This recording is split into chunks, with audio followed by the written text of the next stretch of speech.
Cúpula sobre clima em 2009 busca novo acordo após Kyoto. Ministro nega crise na aviação e responsabiliza empresas. Franklin Martins assumirá na semana que vem a Secretaria das Comunicações. Wellington Costa e Caio Postman comentam, analisam e opinam sobre as principais notícias do dia nas colunas X da Questão e Em Foco. E ainda, as principais notícias da semana e sugestão de filme, agora, na edição de notícias.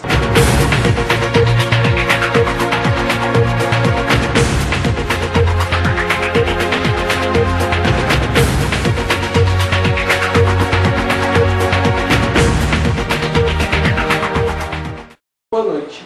Copenhague será a sede da Cúpula Mundial sobre o Clima em dezembro de 2009, quando deverá ser definido um acordo para substituir o Protocolo de Kyoto em vigor até 2012, segundo o anúncio desta quarta-feira do primeiro-ministro dinamarquês Anders Fogh Rasmussen e da ministra do Meio Ambiente dinamarquesa Connie Hedegaard. Em entrevista coletiva, Rasmussen disse que o objetivo do governo dinamarquês é aproveitar suas boas relações com os Estados Unidos para conseguir que o país, assim como a Índia e a China, façam parte do novo tratado. O Protocolo de Kyoto, que entrou em vigor em 2005, prevê que esses países reduzam em 5,2% suas emissões de gases de efeito estufa entre 2008 e 2012, com relação aos índices de 1990. O INPE prevê outono mais quente e seco em todo o país. A estação que começou esta semana deve ser mais seca e com temperaturas um pouco acima do normal comparada com a estação em 2006. A estimativa é do INPE, Instituto Nacional de Pesquisas Espaciais. De acordo com o Instituto, o volume de chuvas será pouco acima da média somente na região sul e em parte do nordeste do país. No entanto, as temperaturas continuarão muito altas. O jornalista Franklin Martins aceitou o convite do presidente Luiz Inácio Lula da Silva para assumir uma secretaria com status de ministério que vai cuidar da área de imprensa e publicidade do governo federal. A posse será na semana que vem, em data ainda a ser definida pelo presidente. Franklin disse que a secretaria ainda não tem nome. O jornalista disse não ver problemas no fato de um mesmo órgão reunir tratamento com a imprensa e ao mesmo tempo definir sobre os investimentos publicitários do governo. E falando em jornalista, vamos agora ao comentário de Wellington Costa, que com o olhar de telespectador avalia a atual fase do telejornalismo brasileiro.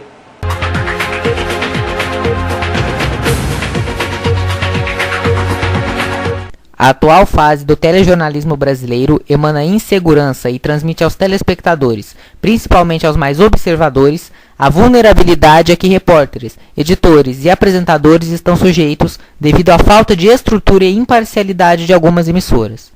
É essencial que se perceba a falta de comprometimento dos diretores das grandes redes de televisão do Brasil. Nunca houve tamanha ausência de coesão, responsabilidade e competência nos diversos noticiosos que todos os dias acompanhamos, para tentar de uma forma um tanto quanto difícil nos manter informados do que se passa no mundo. O termo qualidade anda sendo esquecido pelos produtores de telejornais. Na mesma proporção, nunca se viu tamanha diversidade de apresentadores, ex-modelos, garotos propaganda, participantes de reality shows.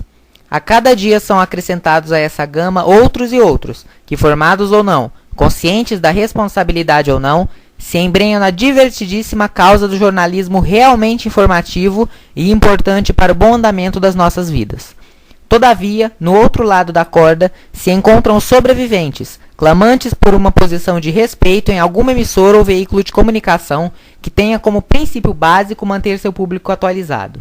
É vergonhosa a quantidade de bons apresentadores e repórteres desempregados ou esquecidos no casting de seu canal, devido à boa conduta e imparcialidade que tem por lema. A falta de comprometimento, repito, é uma das principais causas da vergonhosa atuação de alguns âncoras ou mesmo das ações precipitadas, infantis e inconsequentes de alguns presidentes de emissoras. O ex-ministro do Turismo, Valfrido dos Mares Guia, responsabilizou na quarta-feira as empresas aéreas pelos atrasos e cancelamentos de voo ocorridos no final do ano passado no país. Ele negou uma crise no setor e atribuiu um novo apagão, registrado no domingo, a falha no Sindacta 1 em Brasília e a chuva que prejudicou as operações no aeroporto de Congonhas, em São Paulo. Ele disse que o governo colocou até a Polícia Federal para apurar o problema no sistema do Sindacta. Maris Guia também reclamou dos constantes fechamentos do aeroporto de Congonhas por causa da chuva, que, segundo ele, causam um efeito dominó de atraso nos voos. O ministro também atribui os problemas ocorridos desde o fim do ano passado ao aumento de passageiros. Essa é boa, né? O passageiro, além de não conseguir voar, ainda é responsável pela crise dos aeroportos. Boa.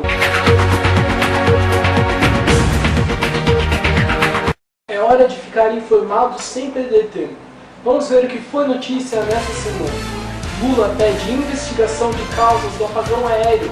Aposentado morre após ser vítima de falso sequestro na Argentina. Atrasos voltam a cair e atingem 8,4% dos voos.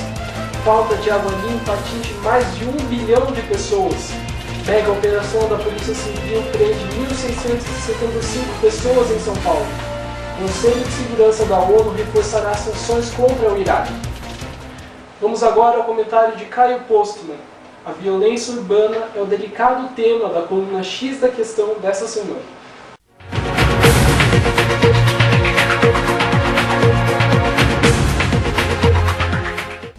Há mais de um mês, o Brasil assistiu chocado o brutal assassinato de João Hélio Fernandes, 6 anos, que morreu de forma violenta preso ao cinto de segurança do automóvel quando este foi tomado de assalto. Não conseguindo soltá-lo, o garoto foi arrastado por 7 intermináveis quilômetros de ruas do subúrbio do Rio de Janeiro. No ano passado, bandidos comandaram de dentro dos presídios ações terroristas no estado de São Paulo que paralisaram a maior cidade do país. Em 2000, no Rio de Janeiro, o sequestro do ônibus 174 terminou com a morte do bandido Sandro Barbosa e de uma vítima, a estudante Geisa Firmo Gonçalves, 21 anos. Priscila Prijo, 13 anos, foi baleada no último dia 28 de fevereiro quando passava em frente a uma agência bancária na zona sul de São Paulo. A garota está paraplégica e seus pais desempregados. Estes são alguns casos que estamparam o noticiário de revistas e jornais da imprensa escrita ou televisionada. A indignação cresce a cada dia com os casos brutais que nos chamam a atenção pelos requintes de crueldade com que são cometidos. Engana-se quem pensa que o problema concentra-se exclusivamente nas grandes cidades. Hoje, esse é um problema de abrangência nacional. Os números da violência no Brasil permitem-nos dizer que estamos vivendo num estado de guerra sem o inimigo declarado, sem qualquer exagero no comentário. Convivemos num estado de beligerância não declarada, de um estado paralelo que deseja impor sua regra e suas leis à sociedade com o uso da força e da intimidação. Já o estado legal jurídico mostra-se extremamente ineficiente quanto ao seu propósito elementar de criar a coesão na qual os direitos individuais e, sobretudo, o direito à vida possam ser resguardados. Caio Postman para o X da Questão.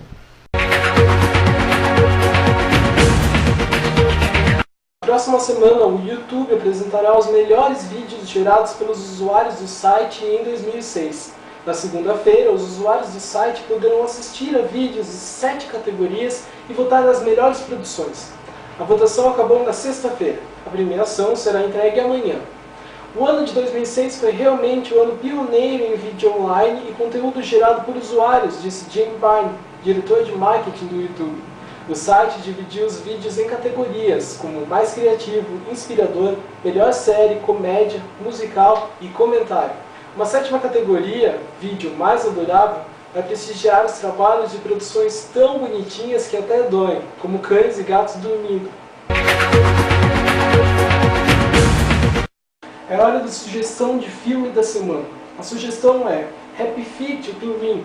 O longa acompanha a trajetória do pinguim Mumble em uma jornada no qual ele terá de descobrir sozinho porque está havendo uma diminuição de peixes. A edição de notícias dessa semana fica por aqui. Obrigado por ter nos assistido. Tenha um ótimo fim de semana, uma ótima semana. Até domingo que vem.